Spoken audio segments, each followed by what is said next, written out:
change as you get older? Do you need a little bit more of this vitamin and maybe a little bit less of this one? What about fat and calories and carbs? Does any of that change as we age? How do you eat to maximize your health as the years roll by? We're going to find out as we're joined by the author of Your Body in Balance, Dr. Neal Barnard.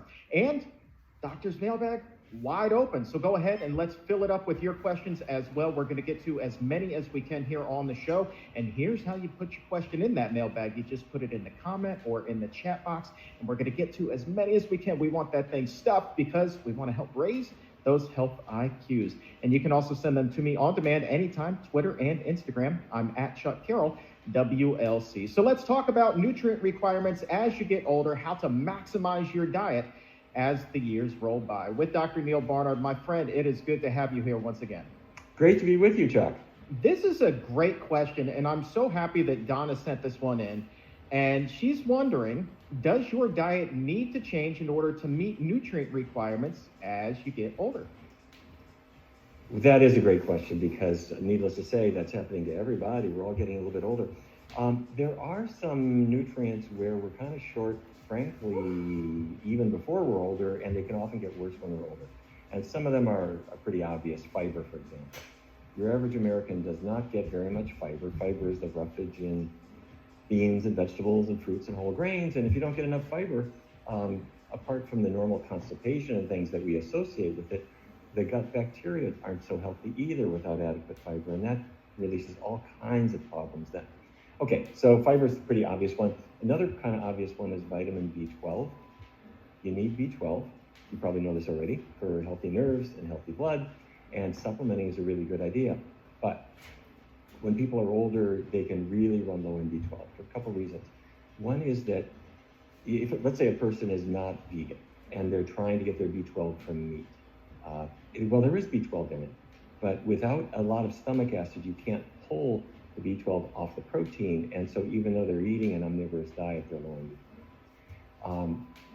If they're on medications, metformin, most common diabetes medication, acid blockers, also really common, those reduce B12 absorption. So medications can kick in for a lot of older folks, and so they end up being low in B12, and the answer for them is just like the answer for everybody else.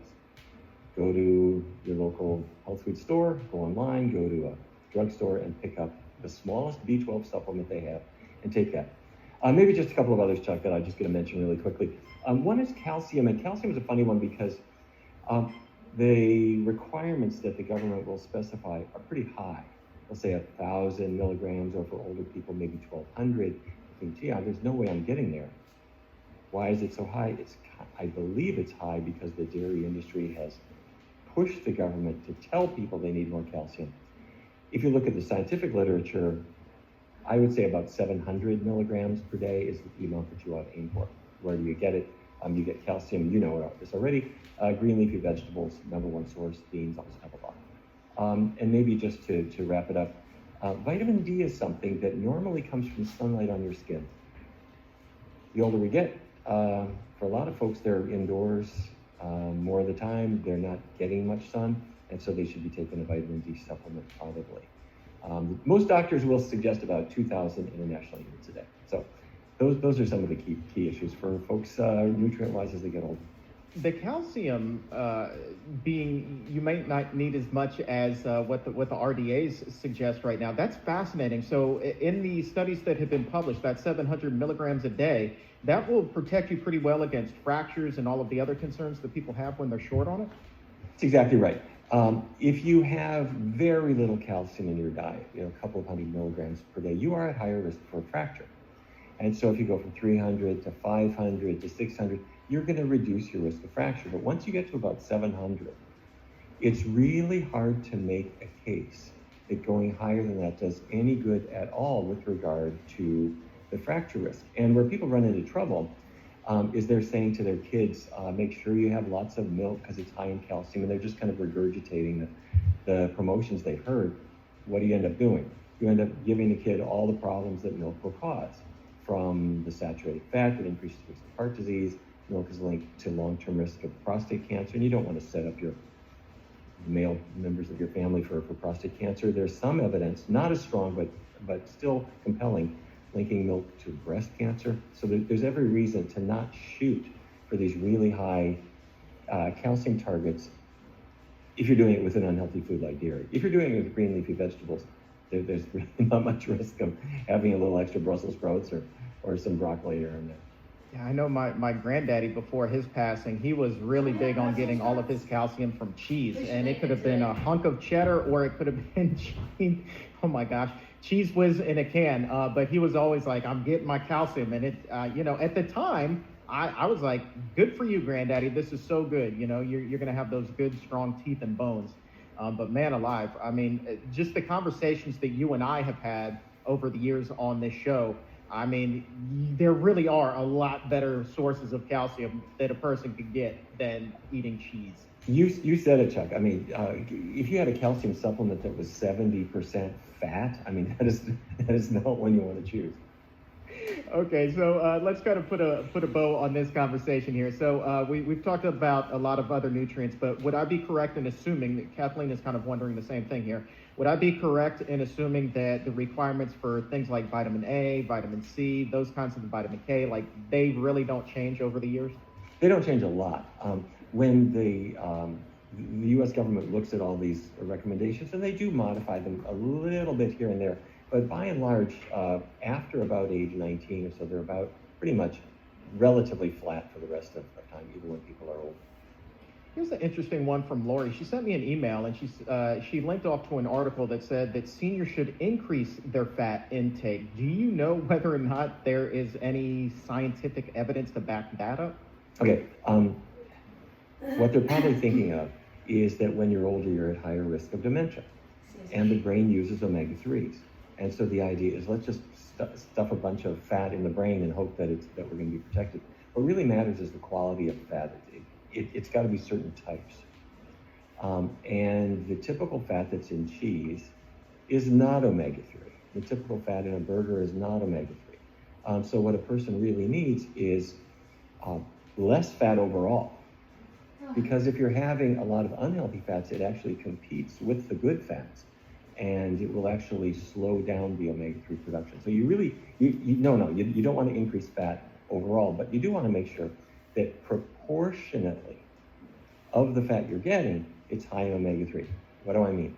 You take some broccoli, send it to a lab, and they'll say, you thought it was fat-free, but it's actually 7 or 8% of the broccoli's calories are actually fat, believe it or not.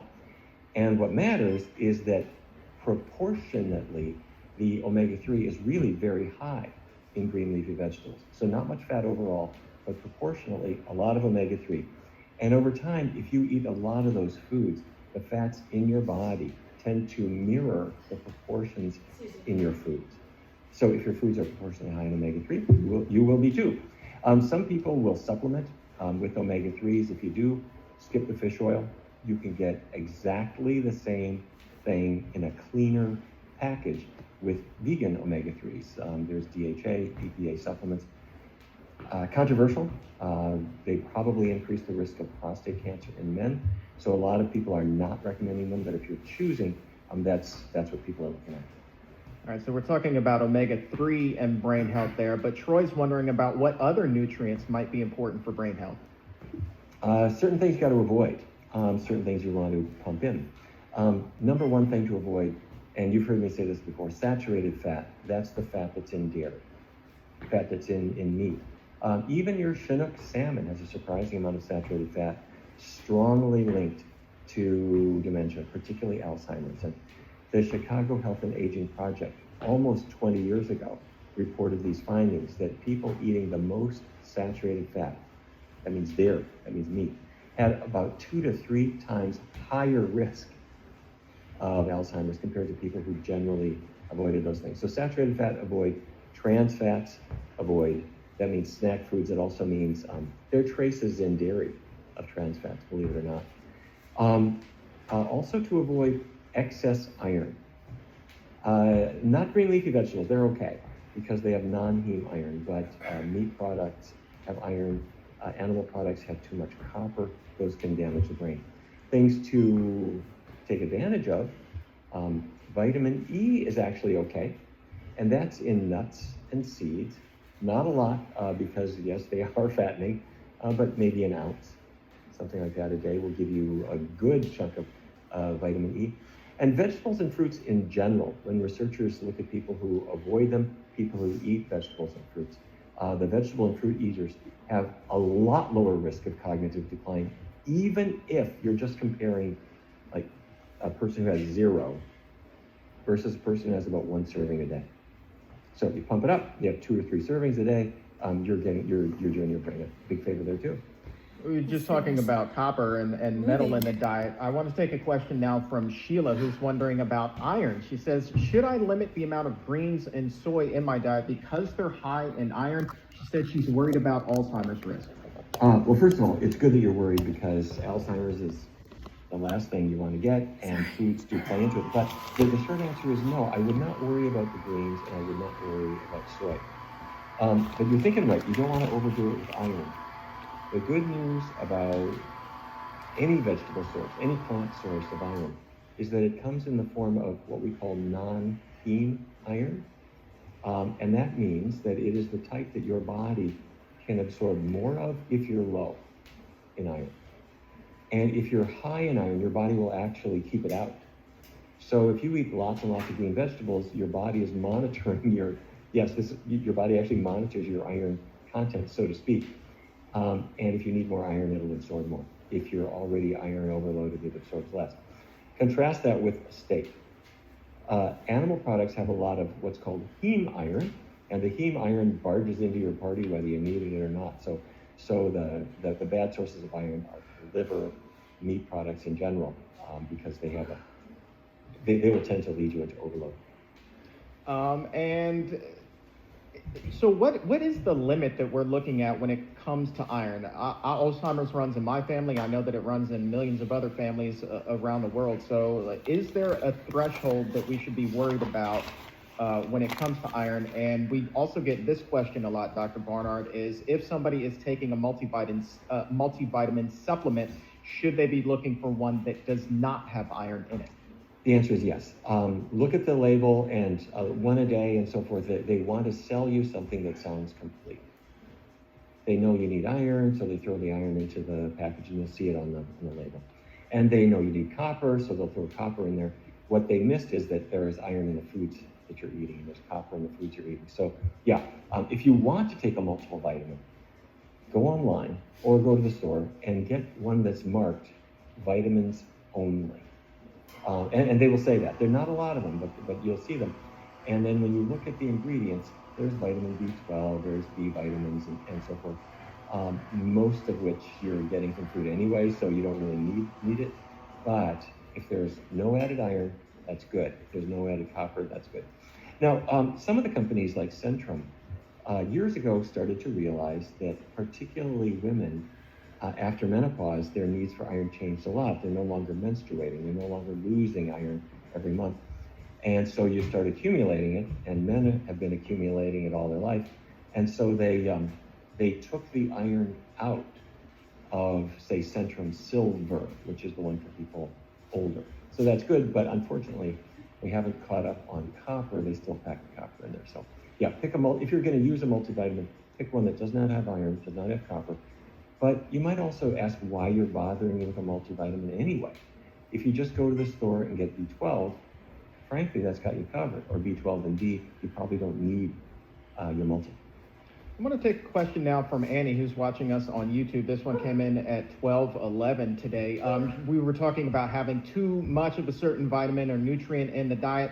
A lot of that comes through supplementation. But Annie's wondering specifically, what do you do if you have too much calcium in your system? Too much calcium in your system. I guess I'm wondering what she's thinking about now. If it's that you got a blood test and it just showed that it was high in calcium, your doctor's going to investigate that and see if there's some other explanation that's not a common finding, and your doctor can look to see if there's a physiological explanation. People talk about calcium in a couple of other contexts. One is kidney stones. One is heart blockages. Heart blockages are calcium. They end up being calcified as time goes on. And the answer to both of these is a healthier diet. If you are taking calcium supplements, because you have been low in calcium and you've had fractures and your doctor's got you on a specific regimen, take the calcium with food. Don't take it on an empty stomach. If you take it with food, somehow your body kind of balances things out a little bit. And calcium with food is not associated with kidney stones. Calcium on an empty stomach is associated with kidney stones. So have it with your food.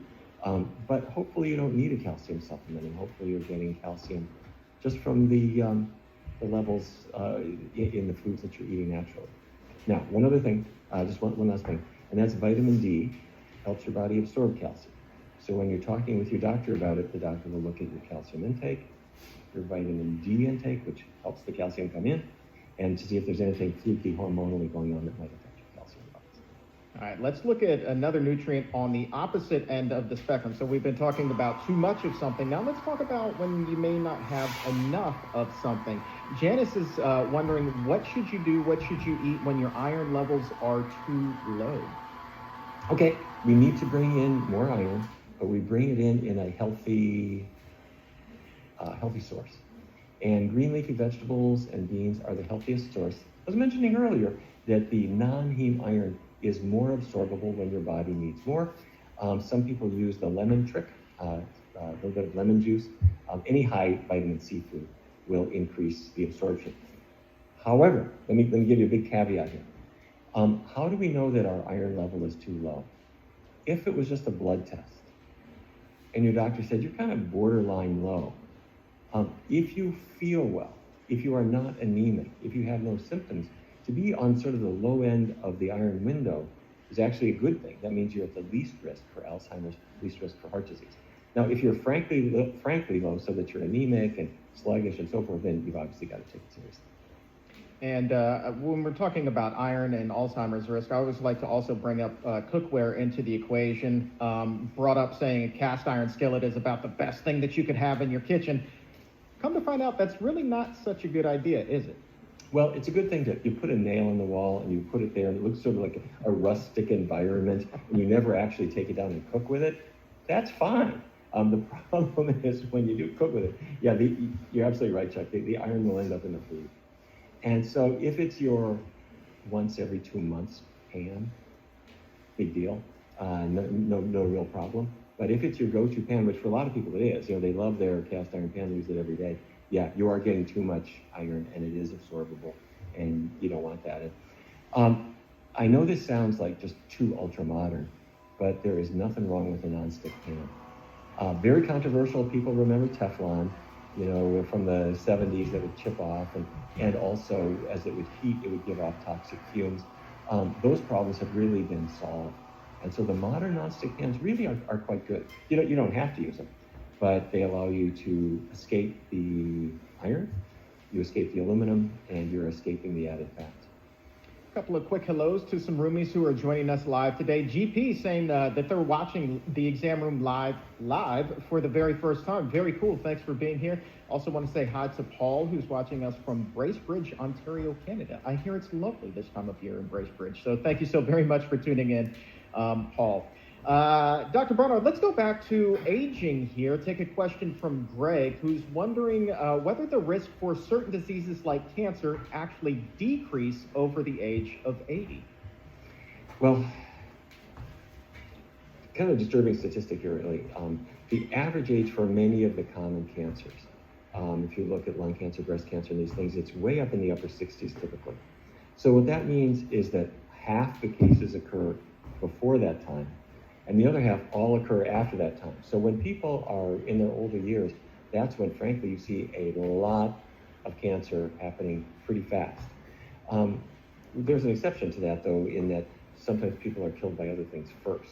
The cardiovascular disease becomes their preoccupation, and not so much cancers. But yes, cancers can occur more and more commonly as people age.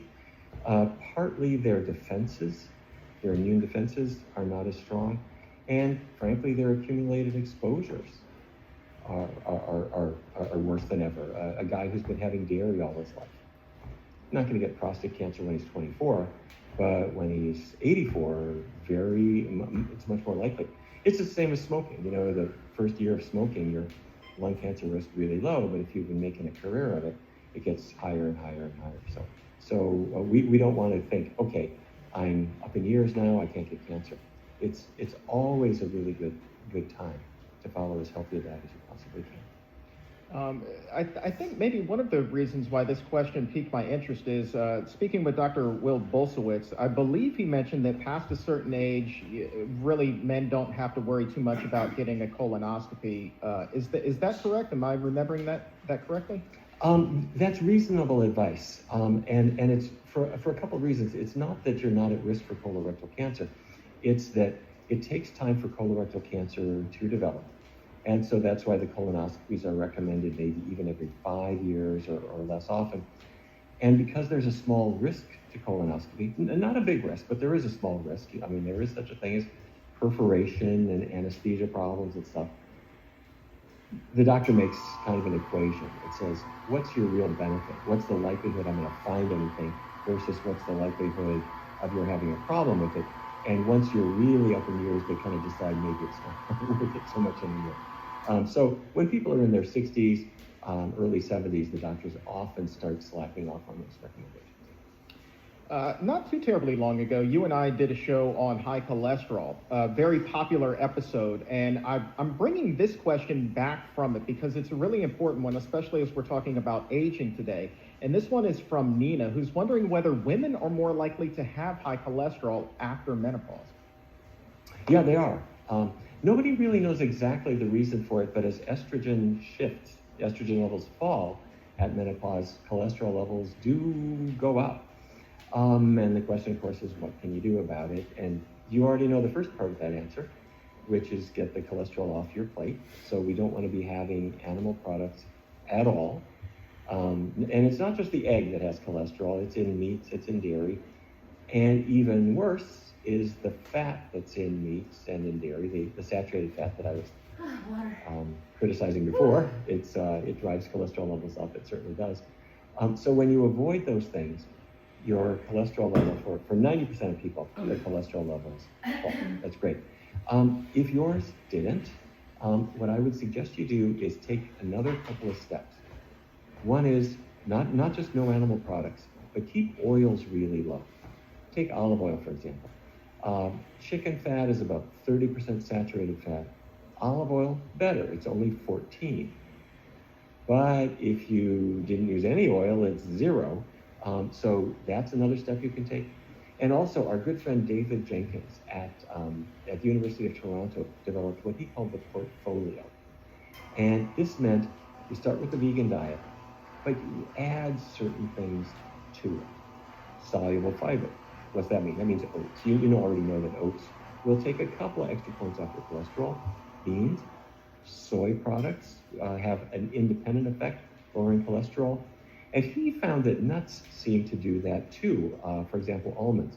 Be careful because if you go too far with the almonds, they can raise your weight. But his portfolio of soluble fiber, a little bit of nuts, of soy products and that kind of thing, really brought cholesterol down really, really fast when done as part of the vegan diet. All right, we've been talking about having too much of a certain vitamin or of a certain nutrient. Now let's talk about having too much of a certain food. Leonardo may win question of the day for this one. It comes in from YouTube at 1223. Says, I love beans, and I wonder if I can have too much beans if there is an upper limit for consumption of the beans. So is it possible to eat way too many beans, Dr. Barnard? Not if you live alone. Asked and answered. Okay. Have all the beans you want in that case, not if you live alone. Oh, you are going to be fine. Beans do not have any cholesterol in them. They have virtually no saturated fat at all. They have iron, but the iron's in the form of non-heme iron. So it's hard for you to overdo it with the iron. They're fine. But you don't want just beans. Beans along with grains that's a really good complementary relationship. And don't forget the green leafy vegetables and fruits and so forth. So you want to make sure you're not crowding these more humble foods out of your diet too. All right, interesting question here from Elizabeth, one that I've wondered myself as well. Why are seniors hungry less often? A couple of things can happen. oh, I guess the obvious thing, for some seniors, they're not as physically active. You're staying home, you might be watching TV, and sometimes that can be aggravated if people have a physical problem like joint disease that makes them less and less physically active. So that's the first thing. Also, their hormones are changing, and so they're not burning calories off, even with the same level of physical activity. They're not burning calories so much. And then there are certain health conditions that can come in, for some people, not others. Thyroid disease, for example. And lots of chronic conditions. If people have liver disease or kidney disease, their appetite, a loss of appetite is a real common presenter, and that's one of the things that doctors will look for. And with relatively simple blood tests, they can sort those kind of things out. And not to worry you, but a loss of appetite also occurs with really serious problems like chronic obstructive pulmonary disease and even certain cancers. So you want to check those out. But I think what you're really getting at is, why do seniors just lose their appetite? It's really a lack of physical activity and some normal hormonal changes. All right, so if you're not eating as much, if your meals are a lot smaller, then there's a good chance that you may not be getting enough vitamins and nutrients in your diet, reaching those daily needs. So Tammy has a good follow-up to that. How can you maximize nutrition while still eating a smaller meal? Great question. Here's where I think the vegetables come to our rescue. You know, when I was a kid growing up in North Dakota, vegetables were just an afterthought. You had a hunk of like a pork chop or something, maybe a potato, and the vegetables could be carrots or green beans, and nobody noticed if you ate them or not, and nobody gave them any respect. If you put the vegetables into the middle of your plate, now you're getting fiber, you're getting healthy complex carbohydrates, and you're getting the really rich source of vitamins and healthy minerals that you really need. So I would say even start planning your meal with which vegetable or vegetables am I gonna really emphasize in this meal. And it could be more than one. Green vegetable, like broccoli, along with an orange vegetable, like sweet potato. Great combination, and that's where you're gonna get the nutrient powerhouses coming in. All right, I want to pivot now and take a question that can really kind of apply to anyone, especially as they're really trying to take charge of their health for the first time. A lot of us turn to these apps these days where you can log every single food that you have, and it just spits out, did you get enough of this? Did you not get enough of that? Diane writes in, she says, look, I am frustrated. She says, I log everything that I eat in a nutrient tracking app, and I still come up short with some vitamins. How can I get it right? And is it possible that I'm just worrying too much? You might be worrying too much. Here's the first question I would ask is, if you're logging in what you're eating, and then you're seeing, am I getting enough protein? Am I getting enough calcium or whatever? And if it says low, the first thing I would look at is, what standards are they using? We mentioned this a little bit earlier in today's program, calcium. The US government will say have 1,000 milligrams a day or even more for certain groups. It's really hard to defend that based on science. So you might say, well, I'm at 750, I'm too low. 750 is fine. Same with iron. If your iron levels are on the low end of normal, and you're not symptomatic, meaning you're not tired, you feel well, there's nothing health-wise going on, there's no reason to really be pushing for some astronomical level. Same for protein. Protein has kind of near religious significance for some people. You've got to have lots and lots of protein. Got to have 100 grams a day, got to have 200 grams a day. Ridiculous. An adult woman needs 46 grams a day, according to the government, and even that has a buffer. That's higher than her actual needs. For men, it's 56. So anyway, that's the first thing to think about. Are the standards right, or are they exaggerated?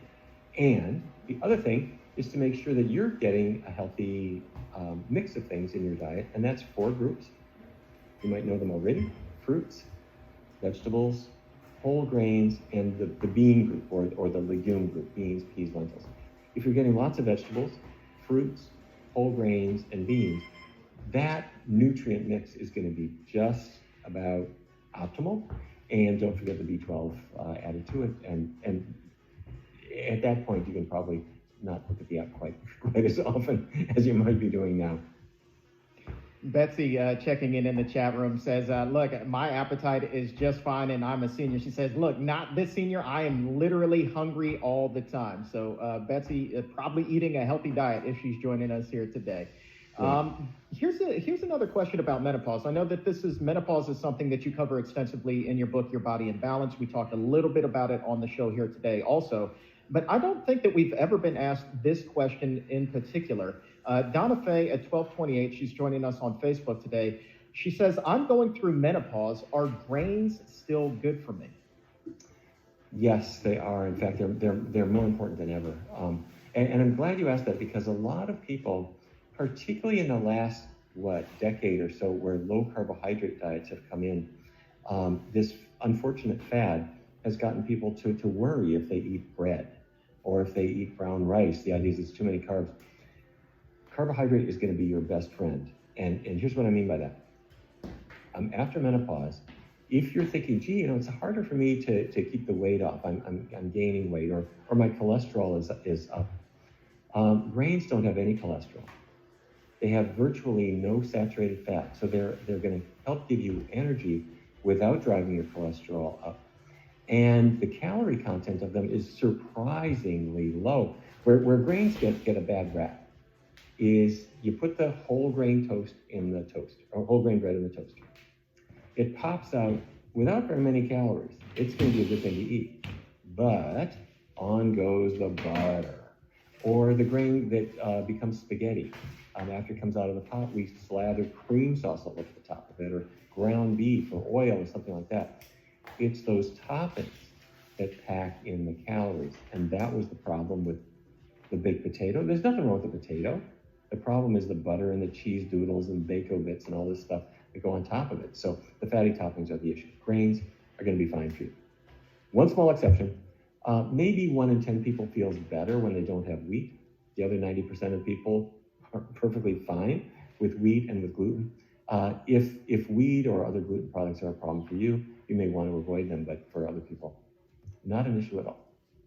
All right, let's grab a couple of more here before we turn to an exciting article that you published this week in a journal that I want to ask you about. But my goodness gracious, we've been talking about plant-based diets this entire time and different nutrients, but the one that hasn't come up yet, protein. You knew it was coming to the conversation. Do protein requirements change for us as we get older? You will hear people say that older people should have a little bit more protein, and kind of what they're thinking of it is that older folks sometimes seem to lose their muscle mass, which is partly hormonal and partly inactivity. So it's frankly really good to maintain your activity. That's the most important thing. I'm building muscle The activity mass. then will fuel your appetite, and you'll eat more normal amounts of foods. You're going to be fine. But it's a mistake to think, okay, I need more protein because I'm older, so let me have chicken wings, or let me have more fish, or let me have more meat or dairy or something like that, because what comes along with protein? Cholesterol, saturated fat, iron you don't need, the occasional tapeworm. These are things you don't need in your diet at all. So the diet should remain 100% plant-based, vegan, vegetables, fruits, whole grains, beans, and of these, the high protein group is the bean group, and anything made from them, like soybeans that turn into tofu or tempeh or that kind of thing. Those are really quite rich in protein, and you can include them at any age. And if you're older and trying to pump up your protein, that's one place. Laura Harris, 1232, a brave soul admitting her age. She says, I'm 41, exercise moderately 6 days a week. She's wondering specifically at that age and with that level of exercise, how much protein should she be taking in? Well, first of all, you're a young woman, and it's great that you're exercising a lot. That's terrific, and I would not think about it at all. And here's what I mean.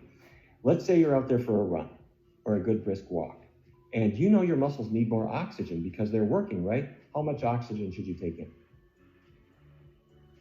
I don't know. I never measured it. You don't have to think about it. Why? Because your blood, your body is monitoring your oxygen needs.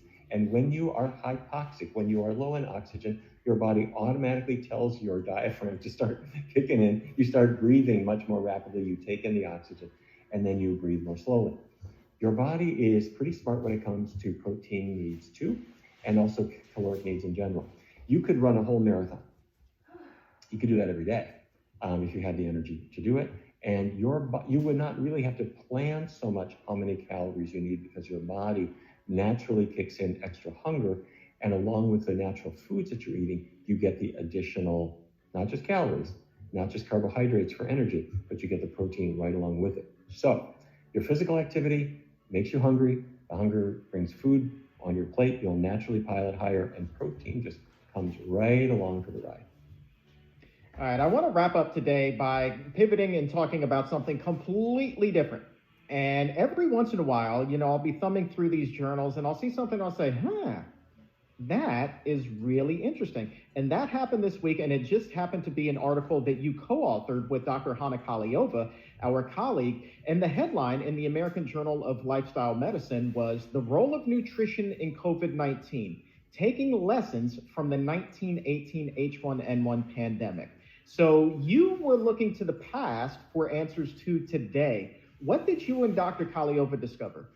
It's the most remarkable thing. You go back a century, and there was a terrible pandemic, and it was influenza. And the parallels are enormous. The coronavirus started in animals too, started in bats. And whether people believe the bats were in the Wuhan market or in a Wuhan area laboratory, either way, it came from animals. Influenza came from birds. And it's a bird-borne virus, and wild birds put it into domestic flocks, and then it got into the human population. And in 1918, we had virtually no immunity to it, and it killed a lot of people, far more than COVID-19. However, there was a lesson. There were areas where people were particularly health conscious, including what at the time were called sanatoriums. Some people, say, in religious areas where they were inside doing good work and studying, but eating really healthful diets. And what they found is that these people really weren't contracting serious influenza at all. Now you might say, well, they're socially distanced and so forth, but even if they would get it, nobody seemed